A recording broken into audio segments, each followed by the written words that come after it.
ना। तो plasma membrane को हम क्या कह सकते हैं, plasma membrane is called selectively permeable membrane. तो सारे आइटम्स को सेल के दूसरे साइड नहीं जाने देता है, कुछ सिलेक्टेड आइटम को ही क्या करता है, ये सेल के दूसरी ओर जाने देता है, इसलिए हम इसको क्या कहते हैं, सिलेक्टिवली, ठीक है, सिलेक्टिवली परमेबल मेम्ब्रेन कहते हैं। इसमें लिखें प्लाज्मा मेम्ब्रेन, नोट करें plasma membrane, plasma membrane is called selectively permeable membrane, permeable membrane, selectively permeable membrane because it allows ये क्या करता है, ये कुछ चीजों को ये अलाउ करता है, it allows the movement of it allows the movement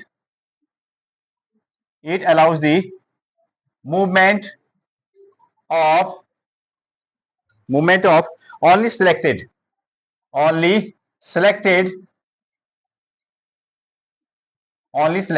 molecules,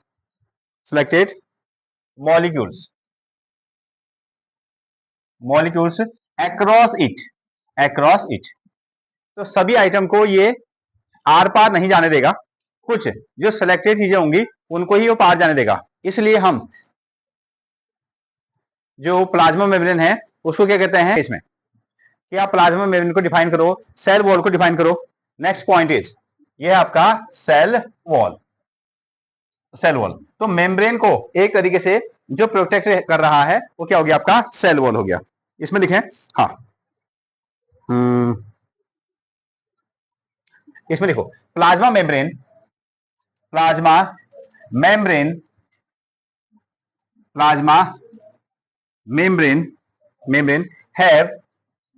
have another rigid मतलब बिल्कुल सॉलिड फॉर्मेट में, plasma membrane have another rigid covering, जिसने प्लाज्मा मेम्ब्रेन को क्या किया गया है, जिसने प्लाज्मा मेम्ब्रेन को कवर किया है। Plasma membrane have another rigid covering called cell wall. इसको हम क्या कहते हैं, सेल वॉल कहते हैं। जिसने प्लाज्मा मेम्ब्रेन को कवर किया है वो सेल वॉल है, ठीक है।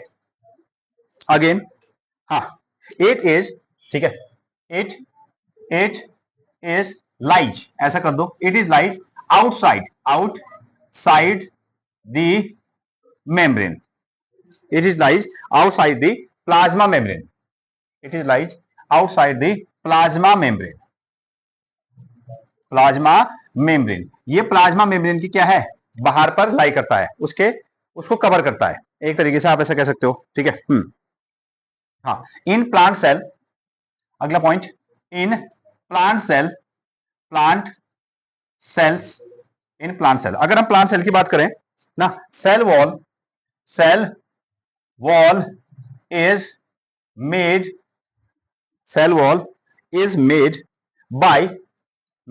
Bye cellulose. ये किससे बना रहता है, ये आपका सेलुलोज से बना रहता है। ये क्या है, सेलुलोज से। जो प्लांट सेल है उसके जो कवर हैं, उसके जो खोल हैं, उसके जो आफ्टर कवरिंग है वो किससे बनी है, सेलुलोज से बनी होती है, ठीक है। नोट करेंगे आपको, सेलुलोज से बनी है। अब ये सेलुलोज क्या है, अगेन, हाँ, it is a complex substance, ठीक है, it is a complex substance. ये जटिल सब्सटेंस है, इसको डिफाइन नहीं कर पाते हैं, ठीक है। It is a complex substance which, लेकिन इसका काम क्या है, विच प्रोवाइड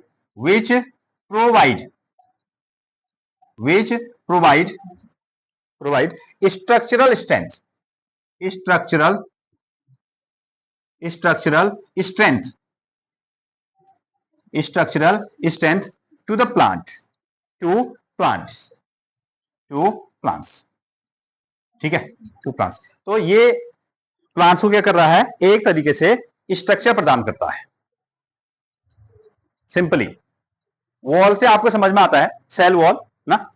तो सेल का जो पहला पोर्शन था वो क्या था, प्लाज्मा मेम्ब्रेन। अब प्लाज्मा मेम्ब्रेन को जिसने कवर किया है उसका नाम क्या हो गया, सेल वॉल हो गया। ठीक है, सेल वॉल हो गया। ये क्या कर रहा है, उसके चारों ओर बाहर से उसको कवर किए हुए है। अच्छा, अगर हम प्लांट्स की बात करें, प्लांट के जो सेल वॉल हैं वो किससे बने हैं, जवाब है वो आपके सेलुलोज से बने हैं। सेलुलोज क्या है, सेलुलोज एक कॉम्प्लेक्स सब्सटेंस होता है जो क्या कर रहा है, प्लांट्स को स्ट्रक्चर प्रोवाइड कराता है। ठीक है, हाँ, इसकी जो प्रोसेस है वो कैसी है, कॉम्प्लेक्स है, कॉम्प्लेक्सिटी इसमें क्रिएट होती है। Again next one, next heading इसमें लगाएगा plasmolysis, which is plasmolysis, plasmolysis. ठीक है, ये हो गया आपका प्लाज्मोलाइसिस ना। हाँ, तो कभी कभी जैसे देख रहे हैं ना आप, कोई सेल ने क्या किया, वाटर को जब अब्जॉर्ब करता है तो कैसा हो जाएगा, वो स्वेल्स अप हो जाता है, वो फूल जाता है। या कोई सेल्स जो हैं वो वाटर को रिलीज करते हैं, वाटर को क्या कर रहे हैं, रिलीज कर रहे हैं, तो क्या हो जाएंगे, वो सिकुड़न पैदा हो जाएगी ना, वो सूख जाएंगे। एक तरीके से आप कह सकते हो जैसे आपने किशमिश है ना, उनको पानी में डाल दिया तो फूल गए ना, उनको आपने बाहर निकाला और ऐसे निचोड़ दिया तो क्या हो गए, वो सूख जाएंगे। ठीक है, कोई प्लांट सेल है, उसने क्या कर दिया, वाटर को रिलीज कर दिया। जैसे उसने वाटर को रिलीज किया तो कैसा हो गया, वो सिकुड़ गया एक तरीके से। जो ये प्रोसेस है, इसी प्रोसेस का नाम हम क्या कहते हैं, प्लाज्मोलिसिस कहते हैं, सिंपली। ठीक है, प्लांट सेल ने वाटर को क्या कर दिया, रिलीज कर दिया। इसमें नोट करें, when a living plant cell, when a living plant cell, living plant cell, living plant cell loses water, ठीक है, लूजेज वाटर। जब लिविंग प्लांट सेल क्या करते हैं, पानी को छोड़ते हैं, और प्रोसेस कौन सी है, थ्रो ऑस्मोसिस। हाँ, through osmosis, through osmosis, osmosis की प्रोसेस से ये क्या कर रहे हैं, वाटर को रिलीज कर रहे हैं। देयर इज श्रिंकेज, तो क्या होगा, देयर इज श्रिंकेज, तो इनमें सिकुड़न क्रिएट हो जाएगा ना, ये सिकुड़ जाएंगे। देयर इज श्रिंकेज, श्रिंकेज और कॉन्ट्रैक्शन, श्रिंकेज भी कह सकते हो, या इसी को आप क्या कह सकते हो, कॉन्ट्रैक्शन भी कह सकते हो, कॉन्ट्रैक्शन, श्रिंकेज और contraction, contraction of the cell, of the cell, of the cell. वो सेल में क्या हो जाएगा, कॉन्ट्रैक्शन हो जाएगा या श्रिंकेज हो जाएगा। सेल में भी होगा away from the cell wall, of the cell, of the cell. ठीक है, हाँ, this phenomenon, this phenomenon, phenomenon, ये जो घटना है, this phenomenon, phenomenon is known as, is known as, known as plasmolysis. इसको हम क्या कह सकते हैं, प्लाज्मोलिसिस। ये क्या हो गया आपका, प्लाज्मोलिसिस की फिनोमिना होगी। चलिए, अगला पॉइंट जो बनेगा आपका न्यूक्लियस। हाँ, ये हो गया आपका प्लाज्मोलिसिस। हाँ, नेक्स्ट पॉइंट इसमें लिखिएगा न्यूक्लियस। तो प्लाज्मा मेम्ब्रेन, और सेकंड पार्ट क्या बन गया आपका, सेल वॉल, और थर्ड वन क्या बनेगा, न्यूक्लियस।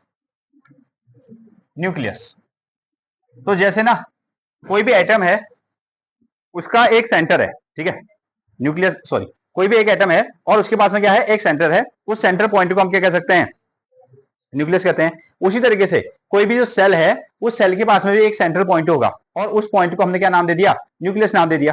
ठीक है, बाकी उसका जो स्ट्रक्चर है, तो न्यूक्लियस में बहुत सारी चीजें छिपी हुई हैं। जैसे न्यूक्लियस क्या हो गया, न्यूक्लियस के लिए इसमें लिखो, nucleus has double layered covering. ठीक है, इसमें हाँ, it is double layered, it is double layered covering, it is double layered covering. इसके पास में क्या है, ये डबल लेयर में क्या है, कवर किया गया, double layered covering called, it is double layered covering called, called nucleus membrane, called nuclear membrane, sorry, nuclear membrane, nuclear membrane. ठीक है, न्यूक्लियस के बाहर से, यस, यहां ध्यान दें ना, जो आपके पास में न्यूक्लियस है उसको क्या किया गया है, डबल फॉर्मेट में कवर किया गया है। ठीक है, इसको जो डबल फॉर्मेट में कवर किया गया है, उस कवर का नाम हमने क्या रख दिया, न्यूक्लियर मेम्ब्रेन। ठीक है, जो भी कवर है उसका तो हम मेम्ब्रेन कहते हैं, और डबल न्यूक्लियस से रिलेटेड है तो इसका नाम हो गया nuclear membrane, first of all, पहली चीज। ठीक है, अब इसमें क्या है, ठीक है, this membrane has this membrane has pores. इसमें क्या होंगे? छोटे छोटे होल्स होंगे। दिस मेम्ब्रेन हैज पोर्स, इसमें बहुत छोटे से क्या है? होल्स हैं। अब इससे क्या होगा? विच अलाउज, जो क्या करता है? Which allows which allows the transfer of the which allows the transfer of material transfer of material from inside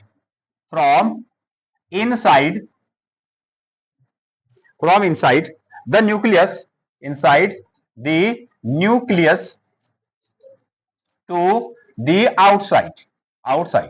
तो अंदर से बाहर की ओर, सुन रहे हैं? जो सेंट्रल पॉइंट होगा इसका, उसको हम क्या कहेंगे? न्यूक्लियस कहेंगे। और न्यूक्लियस के पास में कैसी है? डबल लेयर की कवर लगाई गई है। उस कवर को हमने क्या नाम दिया है? न्यूक्लियर मेम्ब्रेन नाम दे दिया है। और इसके पास में क्या होंगे? बहुत छोटे छोटे पोर्स यानी कि होल्स होंगे। इन होल्स के थ्रू ही क्या होगा? जो भी मटेरियल होगा अंदर से बाहर जाएगा। ठीक है, आएगा जाएगा। ये सी कहानी है न्यूक्लियर मेम्ब्रेन की।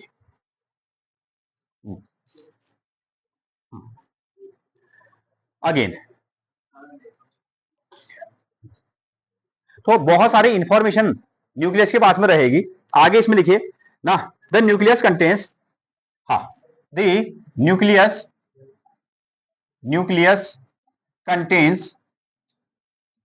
Contains chromosomes. Nucleus contains chromosomes. इसके पास में क्या होंगे? क्रोमोजोम्स होंगे। Nucleus contain chromosomes. हाँ, क्या हम इन क्रोमोजोम्स को देख सकते हैं? जो न्यूक्लियस है उसके पास में क्रोमोजोम्स होंगे। यस, विच आर विजिबल, जो क्या है? विच आर विजिबल, इनको हम देख सकते हैं through microscope. Which are visible. और ये कैसे हैं? As rod shaped structure, as rod shaped, इनका जो आकार है ये दिखने में ना रॉड शेप्ड स्ट्रक्चर, ये रॉड के जैसे स्ट्रक्चर रखते हैं। ठीक है, न्यूक्लियस की अगली कहानी। इनके पास में क्या है? इनके पास में है क्रोमोजोम्स। और ये क्रोमोजोम्स कैसे हैं? देख सकते हैं। Yes, they are visible. और साथ में इनका जो शेप होगा वो रॉड का जैसा इनका शेप है। ठीक है, जैसे सिलेंडर जैसा रॉड शेप्ड स्ट्रक्चर हो गया।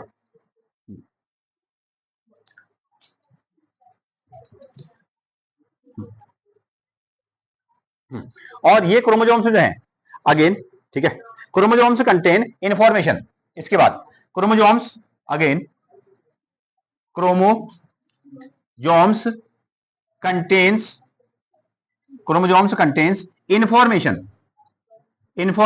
इनके पास में क्या है? इंफॉर्मेशन है। Chromosomes contain information for inheritance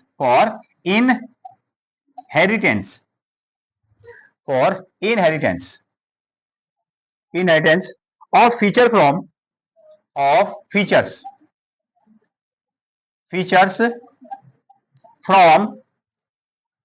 features from parents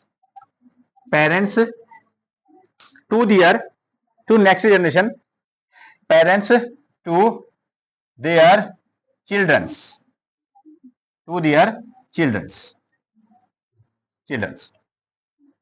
ठीक है। और ये जो सूचना देते हैं ना, अगेन अगला पोर्शन न्यूक्लियस के बारे में, तो इनमें क्रोमोजोम्स हैं जो कि रॉड, ये विजिबल है, ये रॉड जैसा स्ट्रक्चर रखे हुए हैं, रॉड से भी स्ट्रक्चर इन्होंने रखा है। क्रोमोजोम्स, अगला पॉइंट, क्रोमोजोम्स कंटेन इंफॉर्मेशन। इनके पास में क्या है? इंफॉर्मेशन है।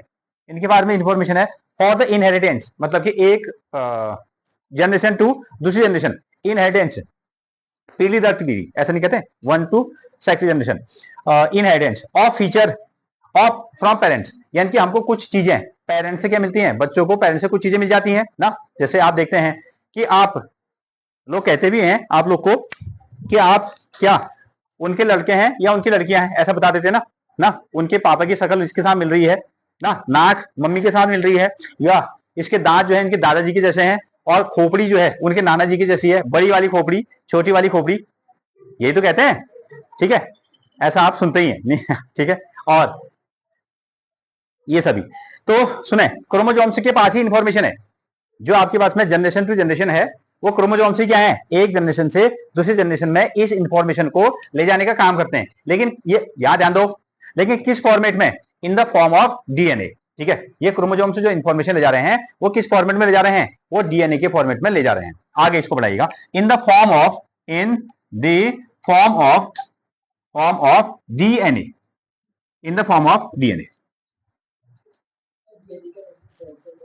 क्या, हाँ, नोट इसमें कीजिए, जैसे डीएनए पहला, तो फुल फॉर्म ऑफ डीएनए ना,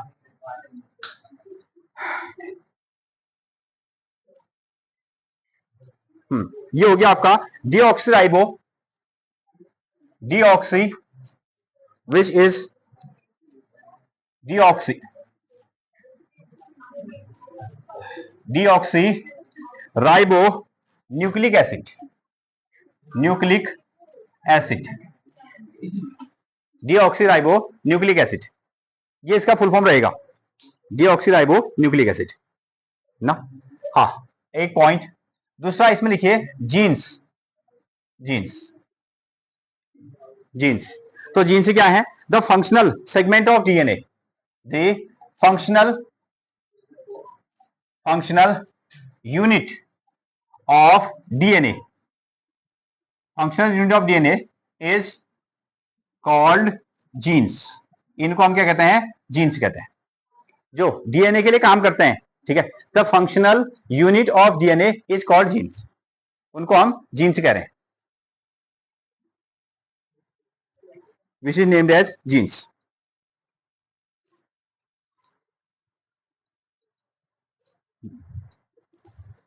okay,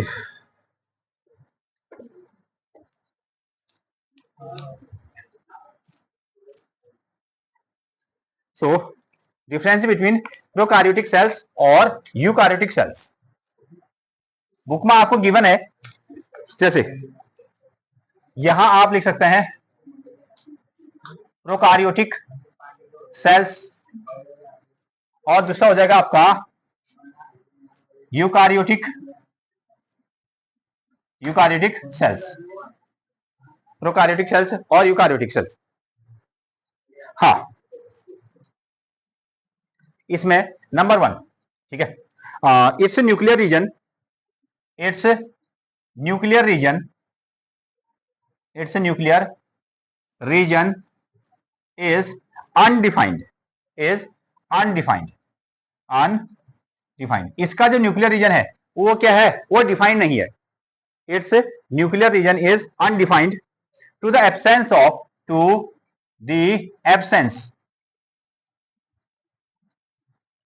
to the absence of nuclear membrane, of nuclear membrane, nuclear membrane, absence of nuclear membrane, and known as, and known as, known as, इनको हम क्या कहते हैं, न्यूक्लियोइड्स कहते हैं,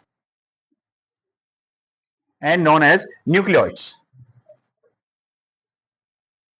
known as nucleoids।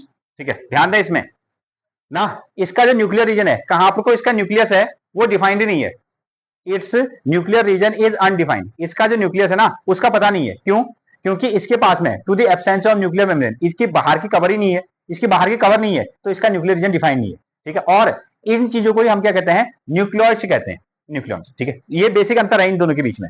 इसके पास में सेल मेम्ब्रेन होगी, सॉरी ये न्यूक्लियर की मेम्ब्रेन होगी इसके पास में, इसके पास में न्यूक्लियर की मेम्ब्रेन होगी, तो इसका जो न्यूक्लियर रीजन होगा वो भी क्या होगा, डिफाइंड होगा। ठीक है, कह सकते हैं कि इस पर्टिकुलर जगह पर इसका क्या है, न्यूक्लियस है। इसमें देखें, इट्स न्यूक्लियर रीजन, इसके अपोजिट में it's nuclear region, its nuclear region is, it's nuclear region is well defined, well defined, it's nuclear region is well defined and surrounded by, well defined, well defined and surrounded by, surrounded by nuclear membrane, nuclear membrane, surrounded by nuclear membrane। और ये nuclear membrane से क्या होती है, घिरी रहती है, surrounded by nuclear membrane. ठीक है, हाँ, एक चीज ये आ गया। दूसरा, नंबर सेकंड, तो इसके पास में जो क्रोमोजोम्स होंगे वो कितने होंगे? सिंगल। ठीक है, it contains single chromosome, it contains single chromosome, single chromosomes,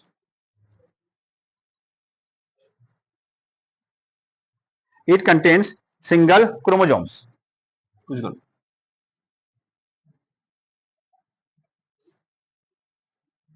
single chromosomes. इसके पास में केवल क्या है?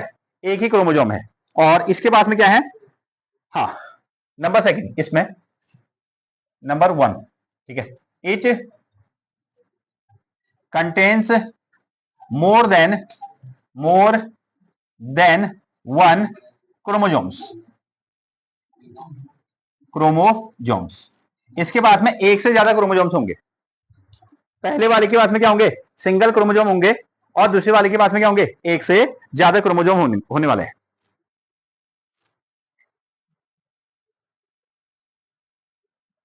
अगेन, अगर हम इनका साइज देखें, ठीक है, ये जो सेल हैं ये कितना साइज रख रहे हैं? ठीक है, इट्स साइज, इट्स साइज, इनका जो साइज होने वाला है वो होगा आपका micrometre. Its size is about one one to ten, एक से लेकर 10 माइक्रोमीटर तक। इसको क्या कहते हैं? माइक्रोमीटर। ये आपका माइक्रोमीटर। ठीक है, 1 to 10 माइक्रोमीटर, माइक्रोमीटर। अच्छा, अब ये माइक्रो, हाँ, माइक्रोमीटर, इसको पढ़ा जाता है माइक्रोमीटर। म्यू, ये म्यू है, ये M stands for metre. Full form में लिखेंगे तो माइक्रोमीटर, माइक्रोमीटर। तो 1 माइक्रोमीटर को अगर हम मीटर में कन्वर्ट करेंगे तो कितना मतलब हुआ? वो हो गया आपका 10⁻⁻6 मीटर। एक नंबर को, एक नंबर को अगर आपने 6 जीरो से डिवाइड किया तो किसके इक्वल आ गया? 1 माइक्रोमीटर के बराबर आ गया। इसलिए 1 micrometre is equal to 10⁻⁻6 metre. ठीक है, इसका जो साइज है 1 से लेकर 10 माइक्रोमीटर के बीच में होता है। अगेन, अच्छा, अगर हम इनका साइज देखें, ठीक है, ये हो गया आपके कितने? Which is 5 to 100। ठीक है, इट्स साइज, इनके जो size, it's size is, size 5 to कितना? 100 माइक्रोमीटर, 100 माइक्रोमीटर, 100 माइक्रोमीटर। ये आपके 1 से लेकर 10 माइक्रोमीटर का साइज रखते हैं, और ये क्या है? 5 से लेकर 100 माइक्रोमीटर का साइज रख रहे हैं। 1 micrometre stands for, 1 micrometre is equal to 10⁻⁻6 metre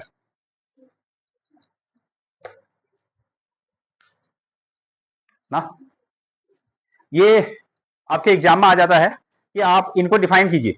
इसके पास में ये आपका प्रोकार्योटिक जो सेल्स हैं उनके पास में क्या हो गया? इनका न्यूक्लियर रीजन डिफाइन नहीं है, क्योंकि इनके पास में सेल मेम्ब्रेन नहीं है।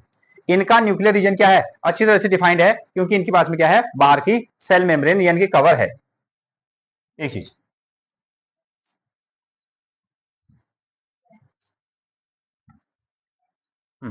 और वो सिंगल क्रोमोजोम रखते हैं, और ये क्या है आपके? मोर देन वन, यानी कि ज्यादा क्रोमोजोम इसमें रख रहे हैं।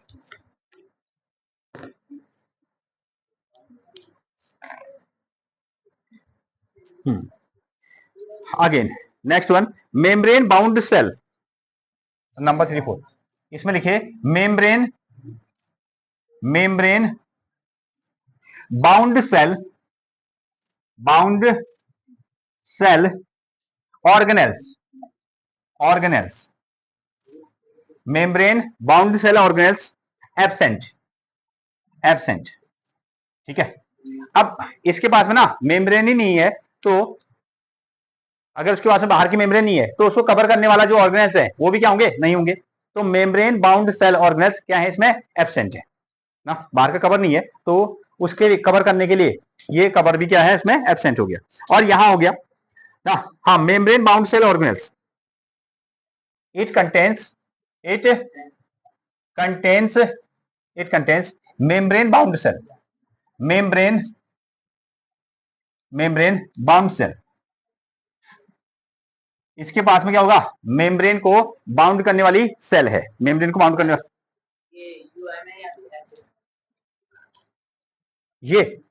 ये यू नहीं होता है, ये क्या है, यू होता है, ये हो गया आपका यू, ठीक है। हाँ, अगर हम इसमें यहां डंडा लगा देते हैं तो इसको हम क्या पढ़ते हैं, म्यू, क्या पढ़ते हैं, म्यू, म्यू, ऐसे, क्या कहा, म्यू म्यू म्यू, म्यू है, mu stand for micro.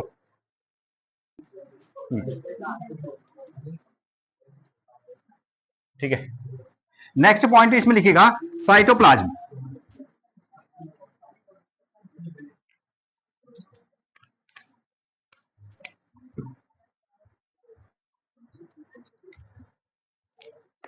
So book में आपको दिख रहा है, next point is cytoplasm, cytoplasm, simply ये क्या है, एक लिक्विड है, okay.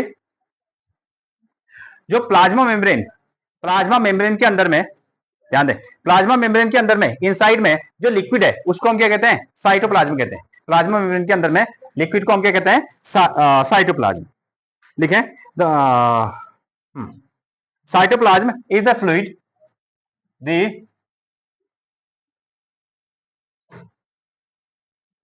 cytoplasm is the fluid, the cytoplasm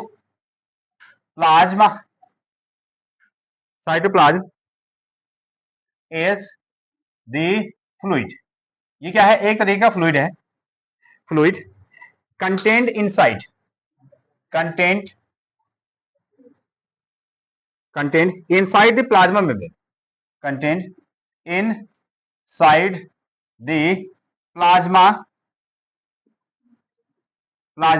membrane, plasma membrane, जो प्लाज्मा मेम्ब्रेन के अंदर में जो लिक्विड है उसको कंटेंट, अच्छा क्या कहा, content,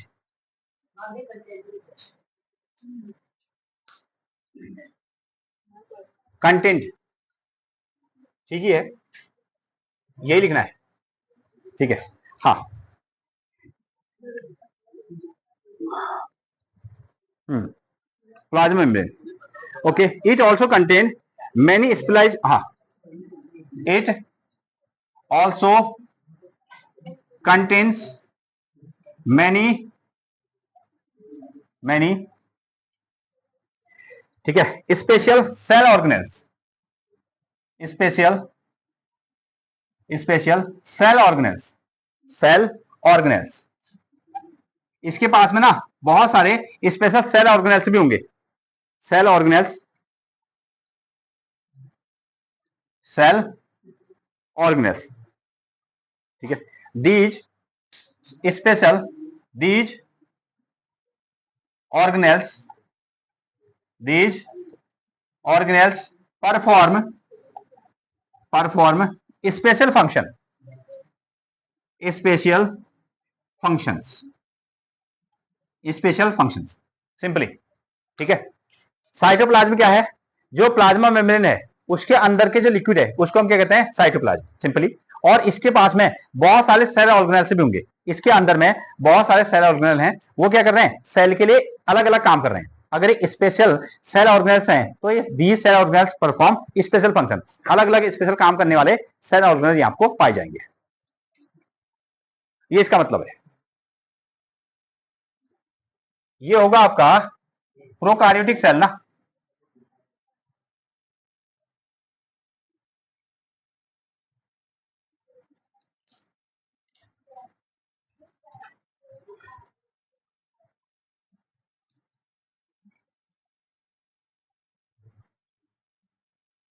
which is named as prokaryotic cell,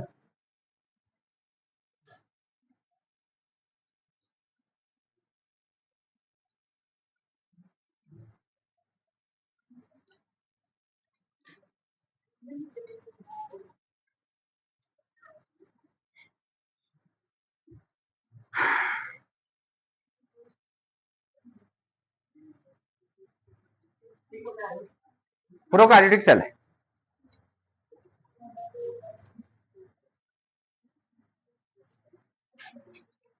ये प्रोकार्योटिक सेल का फिगर है।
ये आसान है ना। So which is named as nucleoid. इस पोर्शन को हम क्या कहते हैं, न्यूक्लियोइड से कहते हैं, न्यूक्लियोइड। और ये बाहर का जो कवर है ये हो गया आपका cell wall, cell wall, cell wall. Plasma membrane,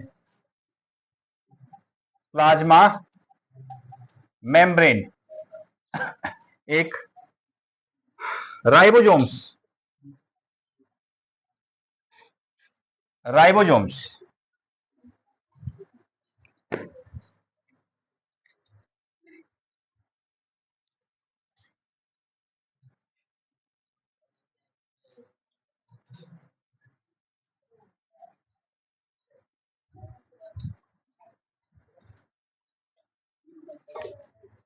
ये है आपका prokaryotic cell, prokaryotic cell. Figure बनाने के लिए आपको मिल सकता है।